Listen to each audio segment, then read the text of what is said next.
Hey guys, Chris Fix here. Today I'm going to show you how to change the upper control arm on a 2002 to 2009 Chevy Trailblazer or GMC Envoy, 2004 to 2007 Buick Rainier, late model Oldsmobile Bravadas, and 2003 to 2008 Isuzu Ascenders. I'm going to be doing both sides, but I'm going to show you the driver's side because the driver's side is a little more complicated. There's actually some clearance issues on the frame side here. This control arm is shot, the bushings are bad, so I'm going to change it out. It's very simple to do. So let me show you the basic tools that we'll need and then let's begin. So here are all the tools you're going to need. You're going to need a ratchet and 15mm socket. You're going to need a hammer, flathead screwdriver. I use removable thread locker on all my suspension parts. You don't need that, but that's what I do. A pliers, 15mm, 21mm, and a larger open-ended wrench, a Dremel, and a torque wrench. You're only going to need the Dremel if you're doing the driver's side because there's some sheet metal that you're going to need to clearance to get a bolt out. And I'll be replacing my old control arm with a Mevotech control arm. The bushings are built in. I tried out a few Mevotech parts in the past and I was really impressed with the quality and the fit of the part, which is why I keep going back to them. So that's what I'll be using. So here's our upper control arm.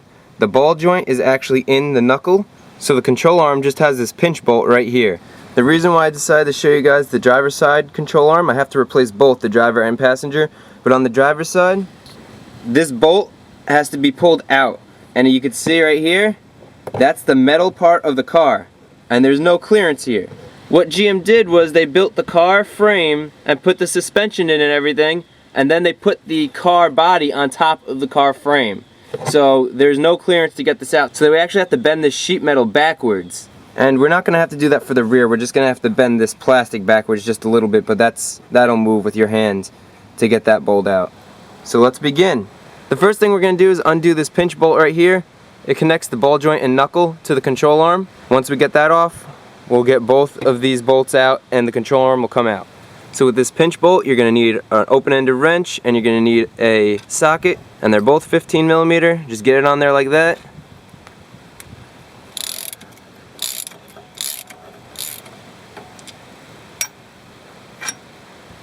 Now since this is a pinch bolt, this metal actually bends in, so you're going to take a flathead screwdriver or a pick or something and fit it in here.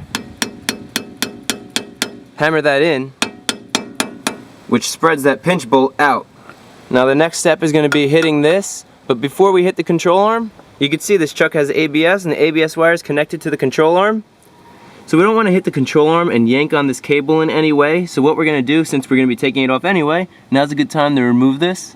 To remove this, you just get two flathead screwdrivers. You don't want to break this clip, so you can see right in there, one screwdriver goes right here to like bend that clip that way, and then your other screwdriver will go right in the bottom to pry it off.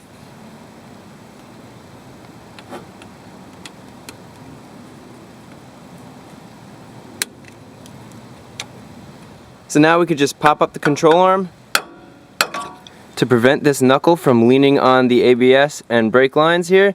If we just let it go, there'll be a lot of tension on this brake line and ABS line. What we're going to do, we're going to use a bungee cord, and we'll just wrap the bungee cord around the shock so that the knuckle doesn't lean on the ABS or brake line. Now that we have the knuckle and the control arm apart, now's a good time to check your ball joint on your knuckle. You want to just pull up and down, and you can see that there's a click in here. There's not supposed to be any click. You also want to move it around. You see how easily this moves around? This thing is shot.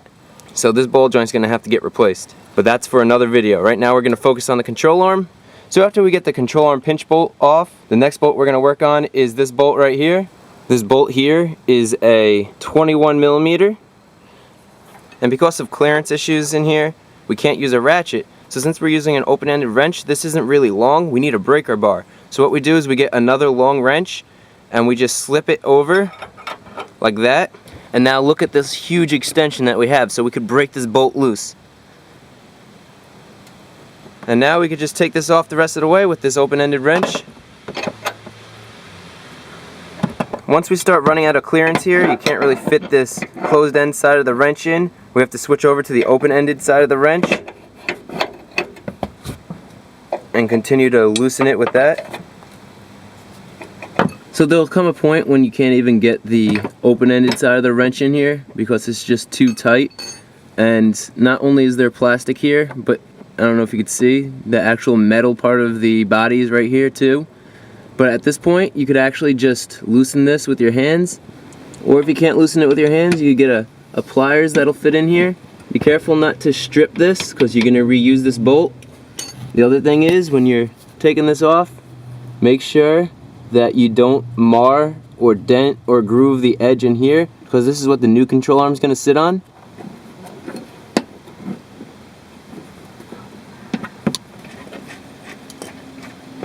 It's a tight squeeze, but it'll come out.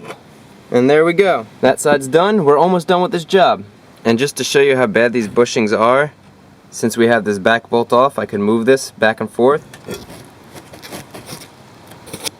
That is a lot of play, and it's really easy to do, and that bushing's just completely shot.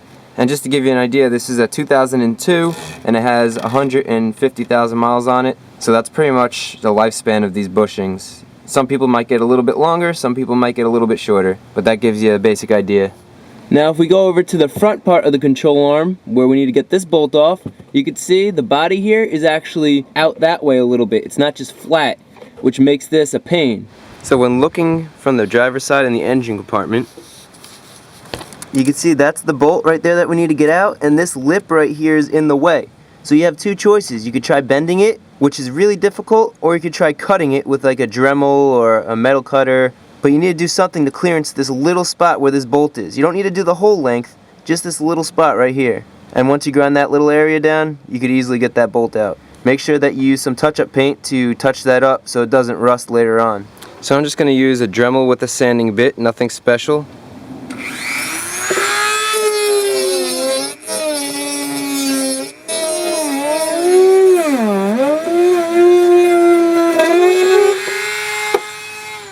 Okay, so now we have enough of this cut off that the bolt will be able to slide right through there. So let's go undo this bolt. So now we'll get our 21 millimeter on here, and we have to break it loose, so this is going to go up. So we get our extra wrench on here to give us leverage. Now we continue with our single wrench. If you have ratcheting wrenches, that would definitely be super helpful. So when you can't get in here anymore with the closed end, we'll take our open end.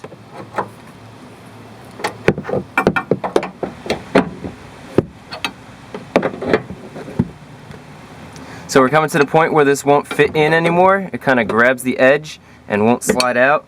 So I'm just going to get a pliers again and finish it off with the pliers. Good, that should be loose enough that I could do it by hand. And I can. Now you want to make sure you hang on to the control arm so the control arm doesn't come flying off. And you can see the bolt passed exactly where we wanted it to pass, where our cutout is. The bolt is out. Now we'll remove the control arm.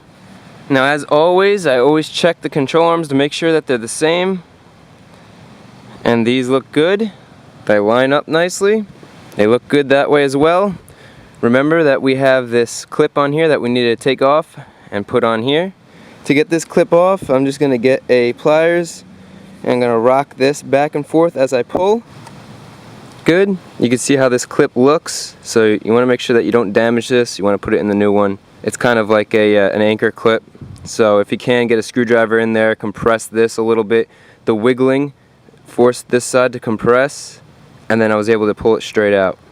This is where that clip was on the other control arm, and the clip is right there, so we'll force this clip in like so.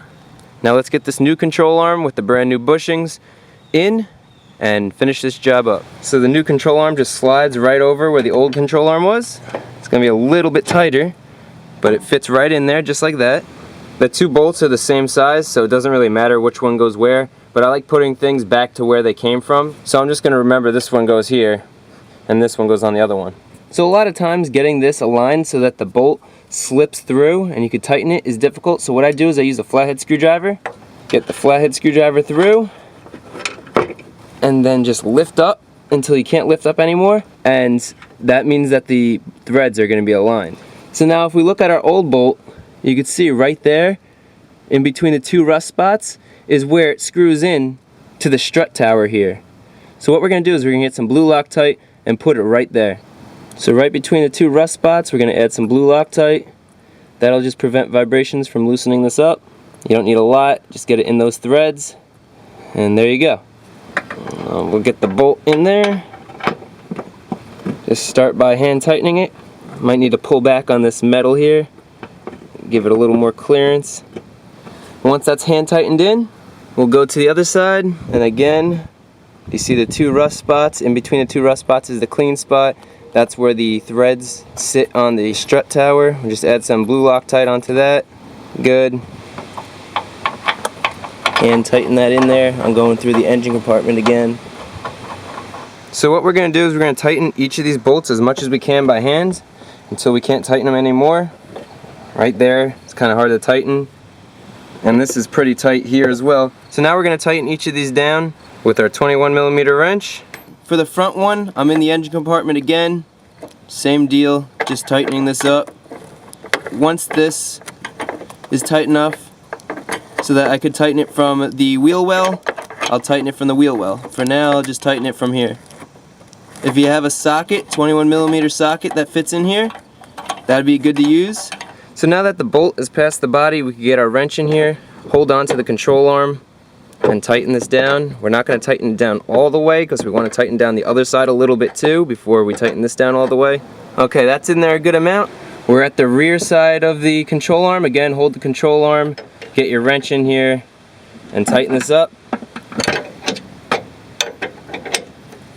So after you tighten up the bolt and it's pushing up against that rubber bushing, stop tightening it, don't tighten it all the way. And you can see as I move the control arm, that bushing in there moves. If you tighten it down, it actually pinches the bushing, and the bushing doesn't move. So when this moves up and down, you could actually rip it because you're not at the right setting. Do the same thing on this side. You can see it's right up against that rubber bushing. You don't want to tighten these down yet because you need to tighten these when the car is on the ground. So now that those are tightened down enough, let's get the ball joint in and then put the wheel on and drop the car down. So we just align this where it needs to be. Push down. So now this won't go in anymore from me just hitting it down. Actually, there we go. Just hit it down. If you can't hit down with your hand like that, just get a rubber mallet and hit the rubber mallet down. That's what I was about to do. The kit comes with a new pinch bolt because those need to be replaced.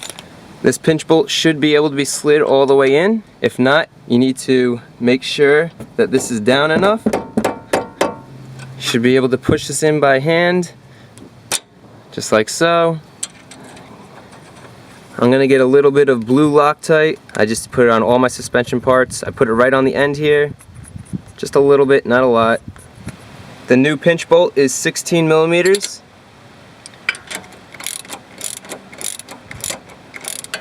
So once this becomes snug, I'll get my torque wrench. The upper control arm pinch bolt has to be torqued from 31 to 40 foot-pounds, in that range.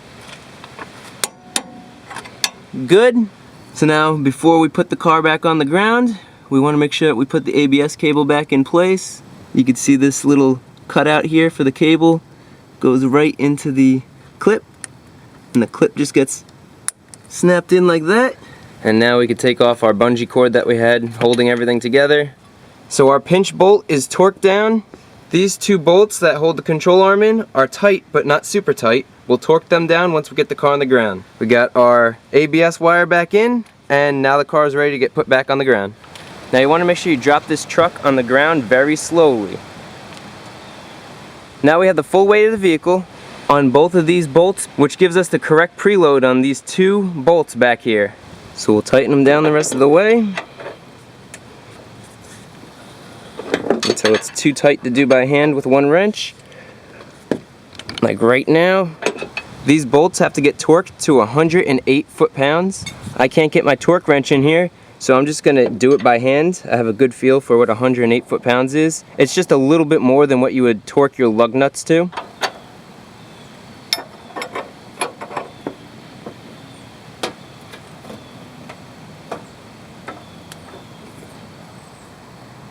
Okay, that feels good. Let's do the other side, and we'll tighten this up to 108 foot-pounds. Okay, right there. Feels good. And that's it. Now you're done. Just gotta tighten up your lug nuts, put the cover on, and you just change the upper control arm and the bushings on your vehicle. Hopefully this video was helpful. If it was, give it a thumbs up. If you're not a subscriber, consider subscribing. Up on the screen are going to be other how-to videos. If you want to see any of those videos, you could click on the screen or find those video links in the description below. Also in the description below are the links to the Chris Fix Facebook and Twitter pages. Check it out.